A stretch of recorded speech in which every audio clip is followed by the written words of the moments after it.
Hi friends, ఈరోజు మనం వంకాయ బచ్చలాకు పచ్చడి ఎలా తయారు చేయాలో చూద్దాం. ముందుగా నేను పొడవుగా ఉండేవి 2 పెద్ద వంకాయలు తీసుకున్నాను. ఈ వంకాయలు చాలా టేస్టీగా ఉంటాయి, లేతగా ఉంటాయి. ఇంకా దీంట్లో ఒక 2 పిడికిళ్ళ బచ్చలాకు,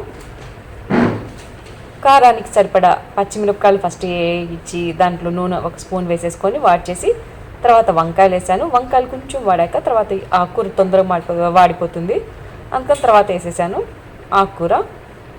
ఇది రెడ్ బచ్చలి, దీంట్లోనే సరిపడా ఉప్పు వేసి చింతపండు కూడా నానబెట్టుకుంది దీంట్లోనే యాడ్ చేశాను. తొందరగా మగ్గిపోతుంది కదా ఆవిరికి. వీటిని బాగా మగ్గించాక పొయ్యి ఆపేసేసి 1 స్పూన్ నువ్వులు, ఒక 4 తెల్లబాయ రెబ్బలు వేసి కలబెట్టేస్తే వేడికి సరిపోతుంది. ఈ నువ్వులు తెల్లగడ్డలు మగ్గిపోతాయి. ఇవి చల్లారాక మిక్సీ పట్టుకుందాం.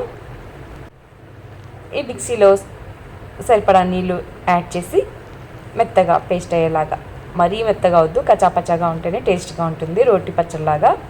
అలాగా మిక్సీ పెట్టేసి ఒక గిన్నెలోకి తీసేసుకుందాం.